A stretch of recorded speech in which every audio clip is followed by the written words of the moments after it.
Kyk, dieete was nog altyd geweldige, interessante en gewilde goed. En mense gryp veral na dieete as hulle in gesondheidsprobleme is, of as daar 'n somerlyfie is om te ontwikkel voor die vakansie. My uitkyk is egter gesondheid en spesifiek voorkoming. En vandag gaan ons kyk na 'n groep dieete waarvan miskien die belangrikste die carnivore dieet is. Sommige mense noem dit die leeu dieet, maar ook die ketogeniese dieet, of dan soos baie mense die breër groep noem, naamlik die Banting groep dieete. Nou, wat is die carnivore dieet? Dit is 'n dieet waar alles behalwe vleis en of diereprodukte uitgesny word. Met ander woorde, jy eet letterlik net vleis. Geen stysels, niks groente nie, geen vrugte nie. Alles wat stysel of suiker is, sny jy uit. Nou, sommige mense sê jy kan diereprodukte ook eet, soos eiers, kaas, room, botter ensovoorts, maar dit is belangrik om daarop te let dat as jy alle suikers wil uitsny, dat melk en room ook nog 'n klein bietjie melksuikers in het. Let maar daarop dat dit 'n baie ryk dieet is wanneer jy na die vetinhoud kyk. Die vet bevat 3 maal soveel kalorieë as wat dieselfde gewig stysels bevat.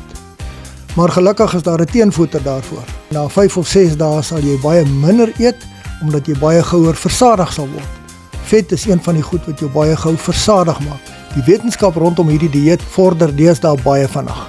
Daar word oral nou navorsing gedoen oor die voordele hiervan, maar as 'n mens kyk na die sosiale media, dan sê die mense vir jou baie beslis dat outo-immuunsiektes verbeter dramaties, kolon of grootdarmprobleme verbeter dramaties, hulle suikersiekte verbeter dramaties, en dan is daar ook anekdotiese getuienis dat goed soos bloeddruk, nierprobleme, hartsiektes ensovoorts aansienlik verbeter.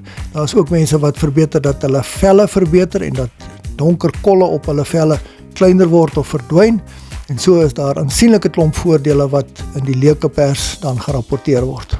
Omdat suiker en stysels uitgesny word, wat 'n primêre energiebron is, moet 'n mens nou oorslaan na energie vanaf vette en olies. Laasgenoemde is amper eintlik 'n beter energiebron, en dit affekteer glad nie die suikerbane nie. Met ander woorde, diabetes het eintlik nie meer 'n rede om te bestaan nie. Mens het ook minder honger, mens het minder lus vir kos, en dit veroorsaak baie dikwels dat mense gewig verloor.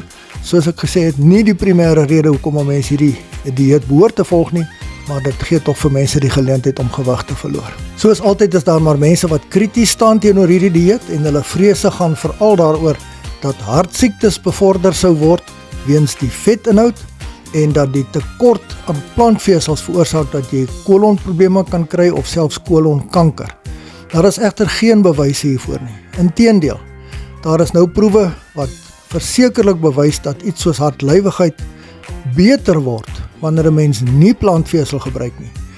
Dan is daar ook plantolies wat nou bewys word nie altyd so gesond is as wat ons dink nie, en die olies in dierevette is versekerlik nodig, want van die voorlopers soos cholesterol, van hormone ensovoorts kom uit dierevette uit, en is nie net onskadelik nie, maar inderdaad noodsaaklik vir die mens.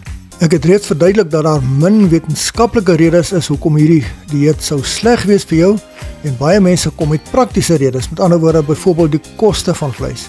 Nou, ek kan uit ondervinding vir jou sê dat ek met heelwat mense gesels het, en dat hulle sê dat omdat hulle net vleis koop, en omdat hulle aansienlik minder eet, is daar baie minder weggooi goed, en baie minder goed wat oud word in die yskas, en dat hulle inderdaad selfs goedkoper uitkom met hierdie dieet as andersins.